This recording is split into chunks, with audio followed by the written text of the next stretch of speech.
Have you ever felt that intense societal hum, that unspoken pressure telling us that really the only path to success, the only way to truly make it is through a four-year college degree? Oh, absolutely. It's huge. For so many, graduating high school means the question isn't if you're going to college, but just where. It's this powerful narrative, almost like a default setting for your future. It's a deeply ingrained assumption. Yeah, certainly.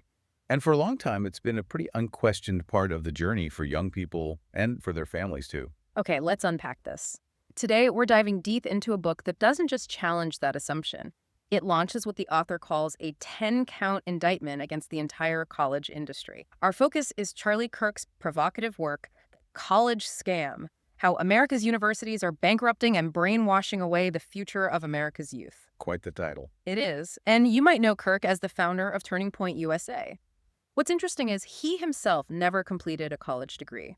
He actually shares the story about a conversation with a university president.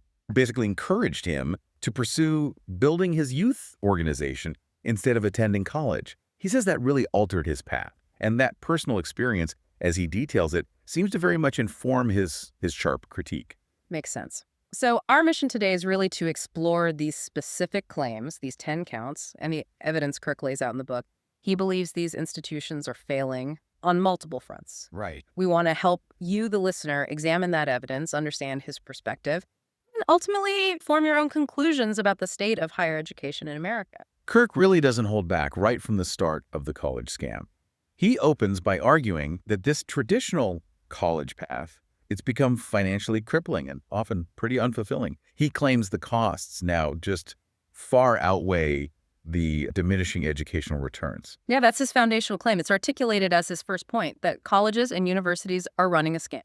Simple as that. He highlights stories like Sarah Rose Atmans. She founded Sarah Rose Public Relations. She wrote for the Huffington Post, saying that basically, beyond maybe two English professors, her college experience felt like a colossal waste of time. Ouch. Yeah. She viewed her diploma as just that little slip of paper, suggesting that many employers don't actually care where you got it. And Kirk emphasizes that society's focus has become almost entirely about where you go rather than why you're going. Is the goal just to get the credential? Because the data he presents it's pretty sobering. It really is. Only 62% of full-time undergraduates actually complete a bachelor's degree in 6 years.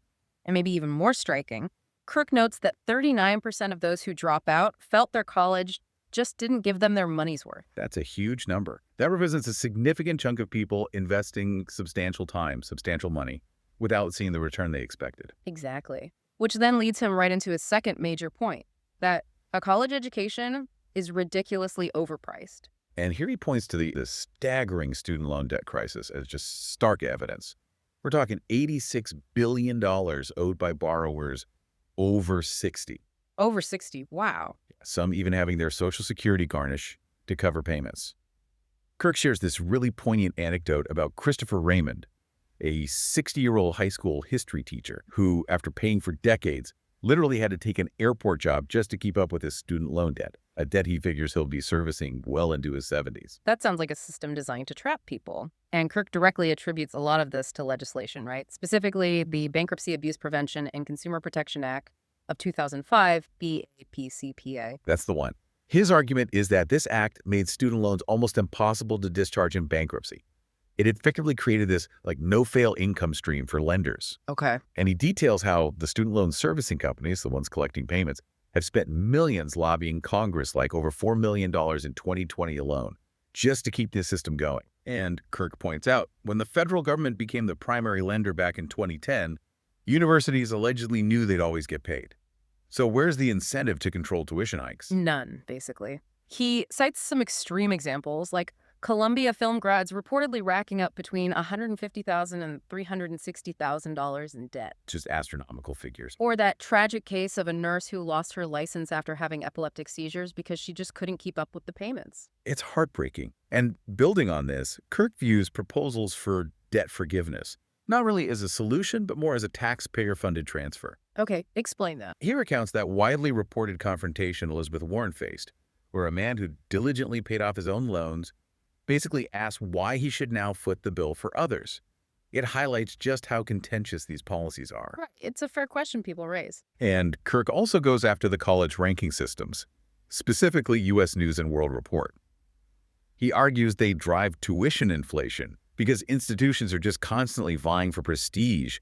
Sometimes, he says, it even leads to outright fraud, like that Temple University settlement over false rankings. So with all this money swirling around, Kirk then asks, okay, where is it actually going? Which brings him to point 3.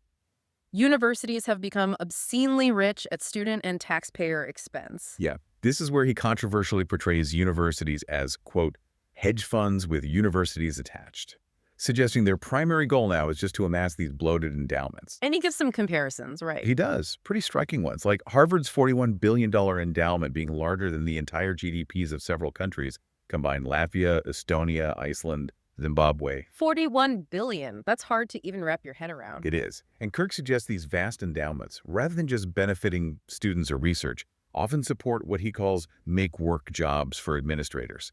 He cites the proliferation of roles like deans of diversity, equity, and inclusion. He also claims some institutions, and he uses Purdue University as his example here, prioritize out-of-state and foreign students because they pay significantly higher tuition, sometimes, he argues, at the expense of in-state students whose families are already contributing through taxes. Okay, so if they're accumulating all this wealth while students are struggling, Kirk then challenges the very core of what colleges are supposed to do. His 4th point is dedicated to the idea that colleges do not educate anymore. Yeah, he uses this ice cream analogy, suggesting colleges are shrinking the products, swapping out quality ingredients, but raising prices all the time. Like getting less ice cream, worse ingredients for more money. Exactly. And he recounts that infamous UNC Chapel Hill scandal, where thousands of students allegedly took fake classes from a phantom African studies department for 18 years. That's a pretty clear example, in his view, of a breakdown in educational integrity. Absolutely. So this leads to the critical question, what actual learning is happening? Kirk references studies like Academically Adrift by Aram and Roxa. Their findings: 45% of students showed no improvement in critical thinking, writing, or reasoning after 2 years of college. 45%. That's nearly half. It's a huge number. And compounding this, Kirk cites employers who reportedly complain that college grads just can't do the job. He also challenges that common assumption that a college degree causes higher earnings. The correlation versus causation argument. Precisely. He emphasizes that difference, though he does acknowledge that professional and doctoral degrees are maybe exceptions to this trend. And he also observes what he calls a woke infiltration, even into STEM fields. Yeah, he cites UC San Diego, which reportedly posted chemistry job requirements asking applicants about their research or service in advancing anti-racism, anti-oppression, equity, and justice. For a chemistry job. For a chemistry job. And ironically, Kirk notes he sees some Chinese students coming to the U.S. for what he calls easy-peasy degrees, which he feels just further devalues American higher education overall. Okay, so moving on from the financial and academic critiques, Kirk really sharpens his indictment here. He claims universities have become centers of ideological indoctrination, actively stifling free thought and speech, and are increasingly influenced by subversive foreign powers. Yeah, this is a significant shift in his argument. It starts with his 5th point, that college ruins the ability to think and reason. He gives the example of Harvard biologist Carol Hooven. In Kirk's view, she faced this intense backlash just for defending the scientific reality of biological sex, using terms like male, female, pregnant women. Things that seem pretty standard biologically. Right, but she was up against what he describes as woke activists. And Kirk argues that this defense of basic science highlights a breakdown in rational thought. He also brings up that grievance studies hoax. He does, where a reworded chapter from Hitler's Mein Kampf was actually accepted by a peer-reviewed feminist journal. For Kirk, this just demonstrated a profound lack of academic rigor, a willingness to accept anything ideologically aligned, no matter how absurd. He also recounts a UC professor apparently forced to apologize for just stating when a woman is pregnant, and the push in some medical schools to replace breastfeeding with chest feeding. Kirk sees all this as a denial of scientific reality. And he argues this woke reinterpretation, as he calls it, goes deep into culture. Oh yeah, he provides examples he sees as absurd academic claims, like a professor claiming SpongeBob SquarePants is symbolic violence for occupying Bikini Atoll. SpongeBob. Seriously, or apple pie being linked to vast and ongoing genocide because of where its ingredients originated. He also points to this concept of limitarianism, pushed by Christine Emba of the Washington Post, arguing every billionaire is a policy failure. An idea Kirk suggests is so disconnected from reality it could only come from academia, and he lumps these in with what he calls lunatic courses offered at universities, Harvard's Friendship as Way of Life, Rutgers' Politicizing Beyonce, which he views as prioritizing ideology and identity politics over actual learning. Okay, so that sets the stage for his sixth big point. College indoctrinates students and represses speech. Exactly. He details instances where he believes conservative viewpoints are actively shut down. He cites a petition against his own group, Turning Point USA, at the University of Nevada, Reno. It claimed the organization used white nationalist tactics, and he notes it was signed by Kamala Harris, who was then a presidential candidate. Okay. He also describes the mobbing of young conservatives of Texas students at UT Austin. They were supporting Brett Kavanaugh and reportedly got called rape apologists, faced expletives. Pretty intense stuff. And the experiences of conservative students seem to be a recurring theme for him. Definitely. He shares the story of Madison Meeks wearing a Socialism Sucks t-shirt, trying to debate socialism, just being met with profanity and aggression. According to Kirk, many conservative students report facing penalties, both academic and social. Grades docked, public humiliation, mandatory diversity statements that he claims effectively ban Americanness, maleness, whiteness, heterosexuality as acceptable norms. He even draws a parallel back to William F. Buckley's observations about hostility towards conservatives at Yale in 1951. So not a new phenomenon in his view. Not at all. He points to experiences like Arissa Damron facing doxing and death threats recently for her views as proof this hostility continues, maybe even worse now. Kirk also highlights some pretty extreme examples of what he sees as ideological bias. He does. He talks about that lecture by Dr. Aruna Kilanani at Yale titled The Psychopathic Problem of the White Mind, where she apparently expressed fantasies of shooting white people. Kirk notes Yale officials later tried to suppress the recording. It's disturbing. Very. Then there's Kiran Bhattacharya, a UVA medical student, suspended, allegedly forced into counseling, just for respectfully questioning the concept of microaggressions. He was labeled unprofessional. Just for asking questions. According to Kirk, yes. He points to DePaul University, too, which he claims canceled one of his own events and reacted strongly to an affirmative action bake sale by conservative students.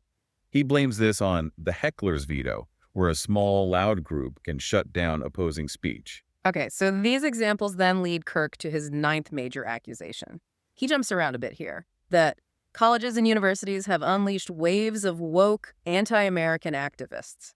He recounts an incident. Him and Candace Owens in a restaurant faced protesters chanting, "Fuck the bourgeoisie," throwing water. He connects that directly back to this academic environment. He thinks academia is fueling this. Directly. He argues it plays a role in the rise of groups like Antifa, even citing a Stanford literature professor, David Palumbo Liu, who he claims supported Antifa propaganda. And how does he define this wokeism? As a kind of self-righteous hypervigilance leading to actions like tearing down historical statues.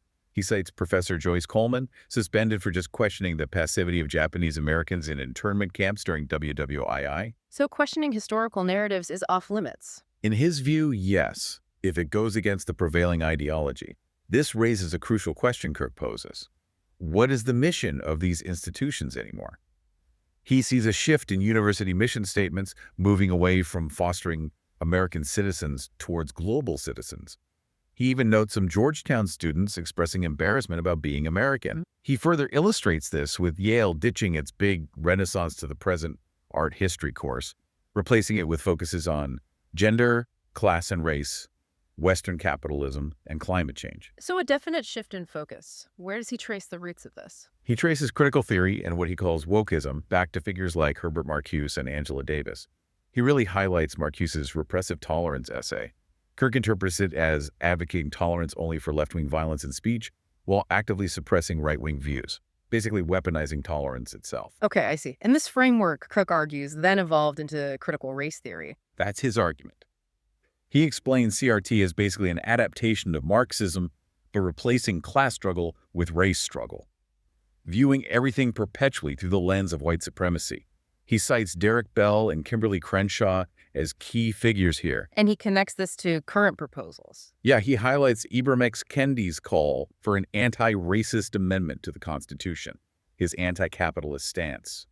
Kirk argues this whole mindset is leading to a new Jim Crow era with things like segregated graduations and even racially segregated housing on some campuses. Segregated housing. Really? That's what he claims is happening. So, given this pervasive ideology he describes, his 10th claim follows logically. Many professors are leftist radicals bent on indoctrinating students. And he supports the professor watch list for this. Yeah, he sees it as a kind of Yelp review to expose professors allegedly engaged in radical leftist indoctrination. He shares the case of a Tennessee Tech professor, Charlie Gruber, who admitted distributing flyers calling a colleague racist just for associating with Turning Point USA. The examples seem to get more intense. They do. Penn State professor Sam Richards, in his Race and Ethnic Relations class, reportedly shamed white male students, calling them ignorant and dumb just for being white males. Wow. Other instances include Brandeis University's oppressive language list, a Purdue HR specialist reportedly banning phrases like only one human race or America's a melting pot. Kirk points to professors he says openly express anti-Americanism, like Rudy Busto and Jared Benson. And some even advocating violence. That's his claim. He cites George Sakarielamar's infamous white genocide tweet or Nathan J. June's alleged desire for cops, capitalists, and politicians to be strangled. He also reminds listeners that Black Lives Matter co-founder Patrisse Cullors, as Kirk highlights, openly identifies as a trained Marxist. So he's painting a picture of widespread radicalism. Pretty much. He details professors like Asatar Bear at Riverside City College, who he claims praises Stalin and Mao, and Norman Markowitz at Rutgers, an active Communist Party USA member who denies the Rosenbergs were guilty spies. This pervasive ideological bent, in Kirk's view, takes an even more concerning turn with his 8th claim, which he kind of slots in here for impact. Colleges and universities have been infiltrated by subversive foreign groups. Okay, this sounds like a major escalation. How does he connect this? It's a surprising link for many. He starts by linking the COVID-19 pandemic back to its suspected origin at China's Wuhan Institute of Virology, then connects that to what he sees as a broader Chinese infiltration of American universities. How, through what mechanism? He details China's Thousand Talents program. He cites the arrest of Harvard's Charles Lieber, head of the chemistry department, for his undeclared ties to Wuhan University of Technology. Lieber allegedly received significant payments from China while still being employed and funded by the U.S. government at Harvard. Right, I remember that case. Kirk then describes Confucius Institutes, which were widespread on U.S. campuses, as basically centers of communist espionage and propaganda, just disguised as innocent cultural programs. Espionage, that's a strong word. It is. He argues they teach a sanitized version of Chinese history, omitting things like Taiwan, Tibet, Tiananmen Square. He then connects this to China's broader economic leverage over big American companies like Universal, Disney, Apple, influencing their content or business practices globally. Has there been official concern about these institutes? Oh, yes. Kirk points out the U.S. Senate repeatedly warned about their malevolent influence and called for their closure. Many have since closed, but he argues the influence remains. He also presents really alarming data on foreign donations to U.S. universities. Like from where? Qatar, $1.5 billion. China, $680 million. Saudi Arabia, $650 million.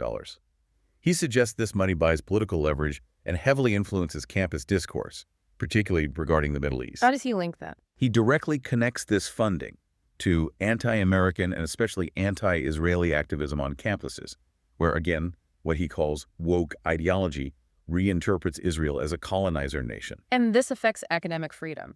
He argues it does. He cites the legal case of Jason D. Hill, a black, gay, conservative philosophy professor at DePaul who sued the university for harassment after he wrote a pro-Israel article. So pushback against certain viewpoints. Exactly. And perhaps most disturbingly, Kirk presents findings from a Tablet magazine survey that suggests higher education actually increases anti-Semitism. That completely challenges the conventional wisdom that education combats intolerance. According to these findings he cites, the more education someone has, the greater their likelihood of holding anti-Semitic views. Wow, that's a really counterintuitive finding he presents. Okay, so after laying out this really comprehensive and, frankly, quite damning indictment, Kirk then shifts gears a bit. He moves to a more constructive, though still rebellious stance. He offers a kind of blueprint for individuals and for society to challenge this college default, advocating for alternative paths to success and direct action to reform, or maybe just bypass traditional higher ed. Right. His section on how to succeed without a degree directly tackles that ingrained no diploma stigma and what Kirk calls muscular class prejudice. He really emphasizes the often overlooked value and, frankly, a respectability of trade professions. And he highlights successful people who skipped college. Absolutely. People like himself, obviously. Mark Burnett, the TV producer behind Survivor and The Apprentice, Lee Rizzuto, founder of Conair Corporation, Ambassador David Fisher, who started Texcellence Academies, all found immense success without that traditional degree. So he's showing it can be done. What practical alternatives does he suggest? He starts with careful planning. He suggests tools like Jordan Peterson's self-authoring suite to help young people really articulate their life goals before going into debt for some unclear path. Makes sense. Plan first. Then for skill building, he points to trade schools, obviously, but also massive open online courses, MOOCs, from places like Harvard Extension, Khan Academy, Coursera, MIT OpenCourseWare. They offer world-class education, often free or low cost, and as he puts it, without the indoctrination. Okay. He also highlights work colleges, where students can literally work their way through, often graduating with little or no debt. What about other career paths? He outlines things like apprenticeships, Job Corps for low-income youth, military service all provide training, discipline, valuable benefits. For personal growth, he stresses finding a mentor, volunteering. For the entrepreneurial types, starting a business, joining startup accelerators. And finally, just basic financial discipline. Learn to live on the cheap. Manage your money wisely from the start. All right, so those are individual strategies. But what about driving systemic change? Kirk talks about that too, right? In his conclusion, taking a stand for freedom. He does. He cites Lee Rizzuto again, who proposes this pretty innovative solution for student debt: taxing wealthy university endowments. Taxing the endowments, how would that work? Rizzuto argues just a 1% tax on Harvard's $41 billion endowment, for example, would generate $410 million a year. Rizzuto believes that could go a long way towards debt forgiveness, effectively shifting the burden from taxpayers to these incredibly rich institutions. That's a provocative idea. It is. And Kirk then challenges the listener, if these institutions aren't genuinely educating, if they're indoctrinating and hoarding wealth, what's the right response, individually and societally? So what does he encourage people to do? Change the cultural conversation around college. Support organizations he aligns with, like the Goldwater Institute for Defending Individual Rights or criticalrace.org for informing about CRT. He promotes Divescu, an initiative trying to redirect donor money away from universities he sees as corrupt. He also mentions the professor watch list again. Yeah, reiterate support for it as a transparency tool. He urges people to engage in dialogue beyond just their like-minded friends. And he calls for recognizing what he terms the long march through the institutions by Marxists. Explain that phrase. It's a strategy, Kirk argues, used to gradually infiltrate and transform cultural institutions like universities from within over time. He encourages people to reject things like white fragility concepts, privilege wonks, racially segregated affinity groups. Does he end on a hopeful note at all? He points to declining university enrollment as maybe a sign that change is possible, and perhaps his most rebellious thought, the one he leaves you with: if you really want to be a rebel, don't go to college. So we've really unpacked a lot today. Charlie Kirk's 10-count indictment against the college system. We've dug into his claims about the crushing financial burden, the alarming decline he sees in genuine education, the rise of ideological indoctrination and speech repression, and that really troubling influence of foreign entities he alleges are on our campuses. Yeah, from Kirk's perspective, the current higher education system, for many people, it's just failing to deliver on its promises, and is, in fact, he argues, detrimental to the future of America's youth. We've presented his evidence, his viewpoint, as laid out in the book. And now it's really up to you, the listener, to weigh these claims. Consider the anecdotes he shares. Examine the data presented through his lens. Ask yourself, what future do you want to build? For yourself, for America's youth. Does the current higher education system genuinely support that vision? Or, as Kirk suggests, are there maybe more authentic, more impactful paths to learning, to success, and to contributing positively to society? Think critically, question those ingrained assumptions we started with, and make an informed choice.